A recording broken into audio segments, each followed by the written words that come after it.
Hai semuanya, perkenalkan namaku Raden Rosa Karniasuri Ariningrum dengan NIM 72232500024. Tiara Pascal Inca Pemanggal dengan NIM 72235500019. Nama saya Kaidinata Wibawa, NIM 7223550023. Perkenalkan, nama saya Sutria Evivania Hasibuan dengan NIM 7221250003.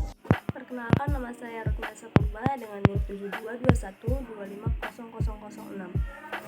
Jadi di video ini kelompok 6 akan menjelaskan tentang komunikasi kepemimpinan.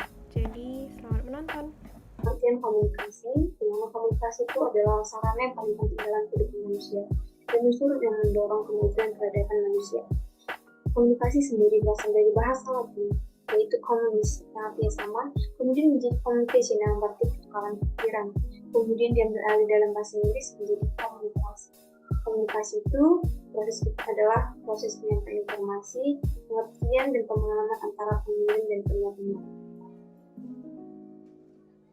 Untuk itu dalam komunikasi, unsur-unsur yang utama terdapat pada komunikator yaitu pengirim dan komunikan yaitu penerima informasi atau pesan, media, dan umpan balik.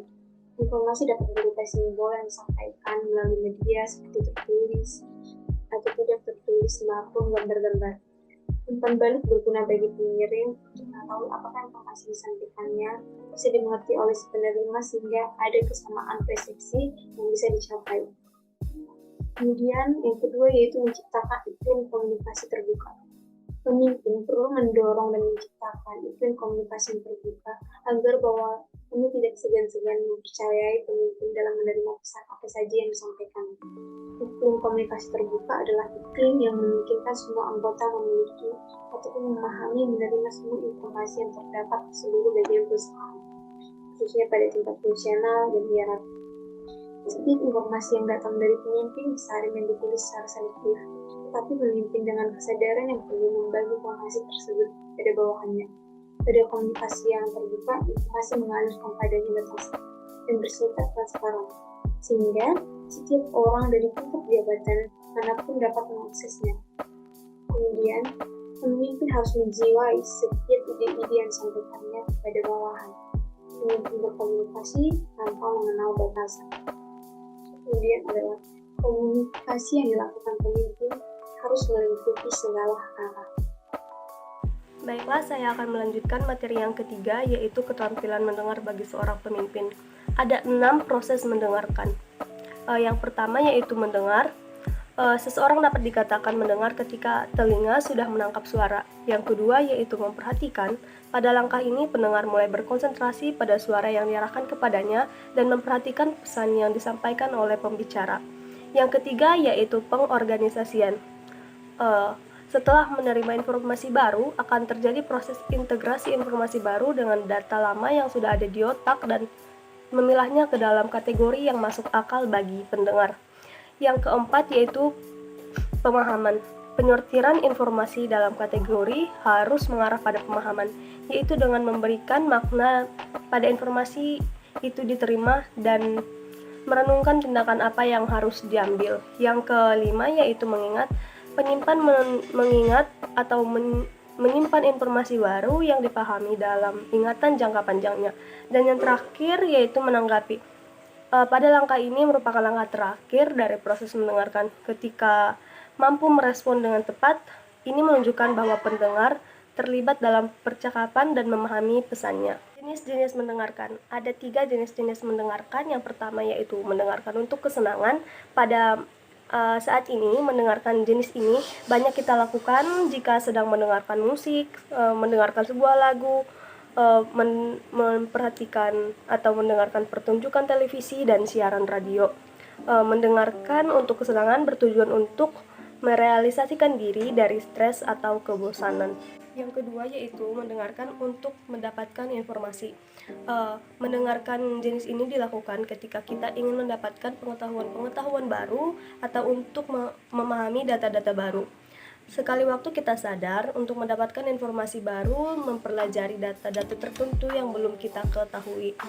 Di waktu lain kita mendengarkan untuk mendapatkan informasi spesifik tertentu Sehingga dengan informasi tersebut kita memperoleh keterampilan baru. Mendengarkan jenis ini juga terkadang dilakukan agar kita dapat melakukan evaluasi atau kritikan terhadap permasalahan yang ada. Ada 5 hambatan-hambatan yang terjadi ketika kita ingin mendengarkan secara efektif. Yang pertama yaitu sibuk dengan diri sendiri. Hambatan ini merupakan hambatan yang paling merusak atas mendengarkan secara efektif. Sibuk dengan diri sendiri berarti pemimpin tidak berusaha memusatkan perhatiannya kepada lawan bicara, tetapi sibuk dengan atau lebih memperhatikan keadaan diri sendiri. Yang kedua yaitu sibuk dengan masalah eksternal. Penghambat lainnya adalah pemimpin mempunyai kecenderungan untuk memusatkan perhatiannya pada masalah-masalah yang tidak relevan dengan pembicaraan yang sedang dilakukan. Yang ketiga yaitu menggunakan perhatian selektif. Hambatan dalam mendengarkan terjadi ketika pemimpin hanya menekankan satu aspek pesan yang disampaikan oleh manajernya dan menyingkirkan aspek-aspek lainnya. Bisa pula pemimpin hanya mendengarkan apa yang diharapkan untuk didengar, sehingga informasi baru yang disampaikan oleh manajernya menjadi sepotong-potong dan tidak menyeluruh. Yang keempat yaitu asimilasi. Asimilasi adalah kecenderungan untuk merekonstruksikan pesan sedemikian rupa sehingga sesuai dengan sikap, prasangka, kebutuhan, dan nilai pribadi pemimpin. Dan yang terakhir yaitu menerapkan faktor lawan dan kawan. Faktor kawan dan lawan ini sering juga disebut out-group dan in-group. Seringkali membuat pemimpin cenderung mendistorsikan pesan karena dipengaruhi sikap permusuhan terhadap lawan bicaranya. Selanjutnya kita akan membahas tentang mendengarkan secara efektif. Nah, mendengarkan ini tuh mempunyai beberapa alasan dan tujuan yang berbeda sehingga prinsip yang digunakan oleh seorang pemimpin pun haruslah berbeda juga dari situasi ke situasi yang lain. Berikut ada 4 macam mendengarkan efek ditinjau dari situasi dan tujuannya. Yang pertama itu mendengarkan secara partisipatif dan pasif.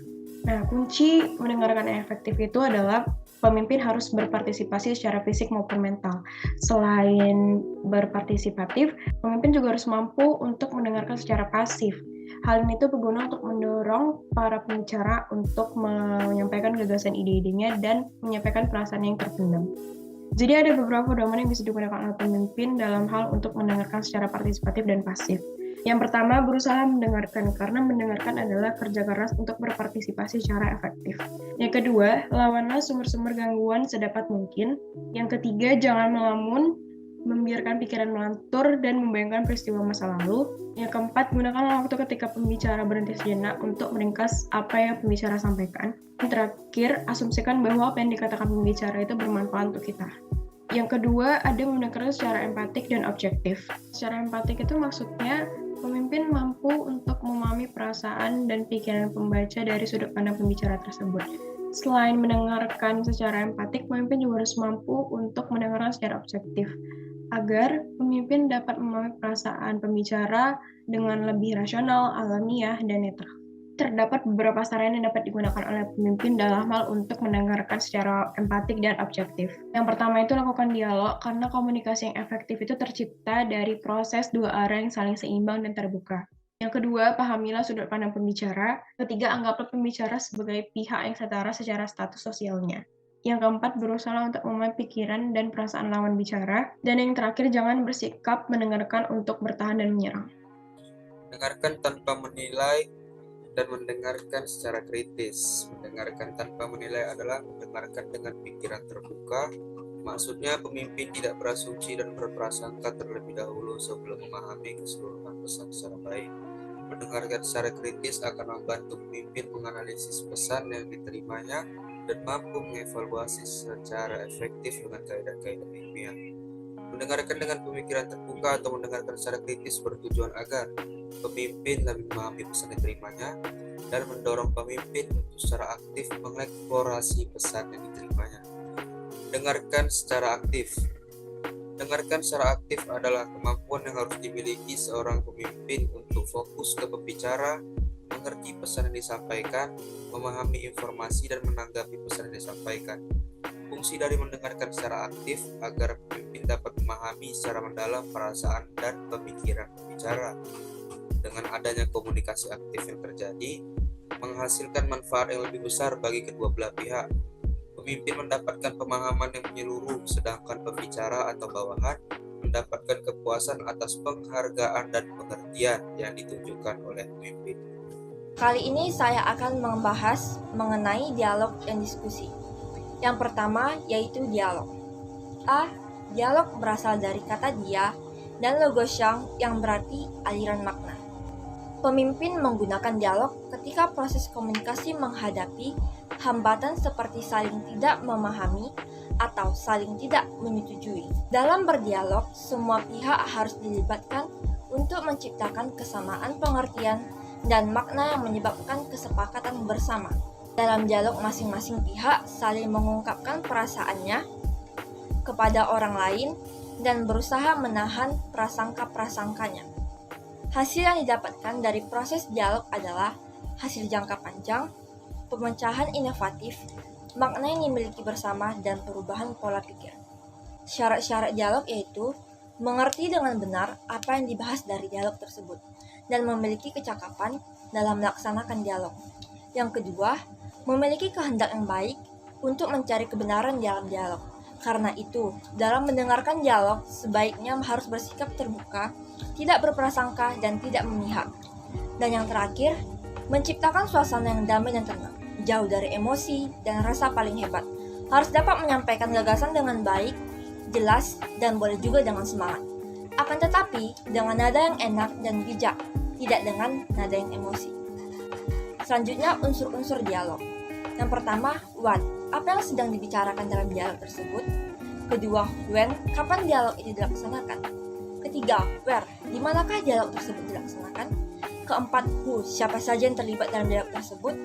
Kelima, why? Mengapa dialog ini dilaksanakan? Dan yang terakhir, how? Bagaimana proses atau jalannya dialog tersebut? Selanjutnya, hal-hal yang harus diperhatikan dalam dialog yaitu: yang pertama, tema dialog, kedua, narasumber, ketiga, pendapat, dan yang terakhir, kesimpulan. Selanjutnya, kita akan membahas mengenai diskusi. Diskusi berasal dari kata Latin, yakni discutio atau discussio, yang berarti bertukar pikiran. Namun, tidak semua proses yang menggunakan prinsip bertukar pikiran dapat disebut dengan diskusi. Diskusi dapat diartikan dengan kegiatan bertukar pikiran secara lisan. Diskusi biasanya dilakukan karena ada masalah atau persoalan yang perlu dibahas dan dipecahkan. Diskusi secara umum bertujuan untuk mencari solusi atau penyelesaian suatu masalah secara teratur dan terarah. Selanjutnya, kita akan membahas mengenai perbedaan antara dialog dan diskusi. Misalnya, ada sebuah percakapan, namun percakapan tersebut tidak saling dua arah yang menyebabkan kurang pengertian, perselisihan menilai orang lain, dan cara pandang yang berbeda. Maka, di dalam dialog percakapan tersebut nyatakan dalam bentuk perasaan, menggali asumsi, menahan kecurigaan, dan membangun kesamaan perspektif. Sedangkan dalam diskusi akan dinyatakan dalam bentuk mempertahankan posisi, membela keyakinan, meyakinkan orang lain, dan membangun oposisi. Maka dari itu, muncullah hasil percakapan dalam dialog berbentuk pemecahan inovatif, kesatuan kelompok, makna yang dimiliki bersama, dan merubah kerangka pikiran. Sedangkan dalam diskusi berupa pemecahan jangka pendek, persetujuan logis, oposisi dikalahkan, dan mempertahankan kerangka pikiran. Saluran komunikasi.